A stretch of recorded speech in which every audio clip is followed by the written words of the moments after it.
দই পছন্দ করে না এমন মানুষ খুব কমই পাওয়া যাবে। আমার ফ্যামিলির তো সবাই পছন্দ করে। তার জন্যই অর্ডার দিলাম এই দই মেকার, যাতে খুব কম সময়ে দই তৈরি করে নেওয়া যায়। আসসালামু আলাইকুম, ঘরকন্না চ্যানেলে সবাইকে স্বাগতম। আজকে শেয়ার করব দই মেকারের আনবক্সিং, এর প্রাইস এবং কিভাবে এই দই মেকারে দই তৈরি করে নেওয়া যায়। তাহলে চলুন শুরু করা যাক। এই তো দই মেকারটি আমি বক্স থেকে বের করে নিলাম। এটার প্রাইস পড়েছে 570 টাকা। অনলাইনে অর্ডার দেওয়া হয়েছিল। তো এই দই মেকারের উপরে একটা ঢাকনা থাকছে, তারপরে আরেকটা ঢাকনা, তারপর হচ্ছে একটা বাটি এবং মেকারটা। তো এটা তো আমি আনবক্সিং করে দেখালাম। এবার কিভাবে দই তৈরি করে নিতে হবে, প্রথমে আমি এখানে 1 কেজি দুধ জাল করে নিয়েছি। তো বেশি জাল করিনি, একদম বলক আসার 5 মিনিট পর্যন্ত এটা জাল করে নিয়েছি। তারপর এর মধ্যে দিয়ে দিলাম চিনি। এটা আপনাদের টেস্ট অনুযায়ী চিনিটা দিয়ে দিবেন। তবে আমার হাজব্যান্ড যেহেতু মিষ্টি খেতে একটু পছন্দ করে, তাই মিষ্টির পরিমাণটা বাড়িয়ে দিলাম। আর দইতে একটু মিষ্টিটা হলে খেতে ভালো লাগে। এই তো আমি ভালো করে নেড়েচেড়ে মিক্স করে নিচ্ছি।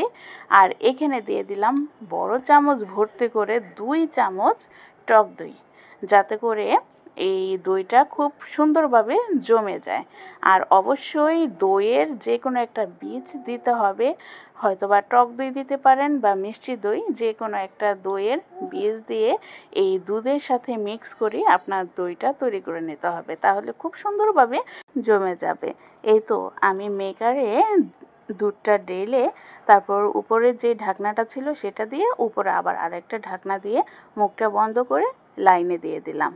এই তো এটা এখন আমার ওয়েট করতে হবে 7 থেকে 8 ঘন্টার মতো। সাধারণত আমরা নর্মালভাবে যেই দইটা তৈরি করি সেটা প্রায় 24 ঘন্টা সময় লেগে যায়, এবং বিভিন্ন ধরনের কাপড় দিয়ে একদম দামা চাপা দিয়ে দইটা তৈরি করে নিতে হয়। তো সেটা ঝামেলা ছাড়া এই মেকারে খুব সুন্দরভাবে 6 থেকে 7 ঘন্টার ভিতরেই খুব সুন্দরভাবে এই দইটা সেট হয়ে যাবে। দেখতেই পাচ্ছেন আমার দইটা কত সুন্দরভাবে জমে গিয়েছে। এখন এটা আমি ফ্রিজে একটু রেখে দেবো ঠান্ডা হওয়ার জন্য। ঠান্ডা ঠান্ডা দই খেতে কার না ভালো লাগে। দেখতেই পাচ্ছেন খুব সুন্দরভাবে জমে গিয়েছে। এই তো খুব অল্প সময়েই আপনারা ঘরে বসেই দই তৈরি করে নিতে পারেন। আর এটা খেতে কি বলবো, এক কথায় অসাধারণ হয়েছিল। দই তো আমার অনেক পছন্দের, অনেক পছন্দের। এটা তৈরি করার শেষে আমি আবার তৈরি করেছি। এই পর্যন্ত যে কতবার তৈরি করে নেওয়া হয়ে গেছে অলরেডি। তো এইভাবে ট্রাই করবেন, ইনশাল্লাহ অনেক অনেক ভালো লাগবে। ধন্যবাদ সবাইকে। আল্লাহ হাফিজ।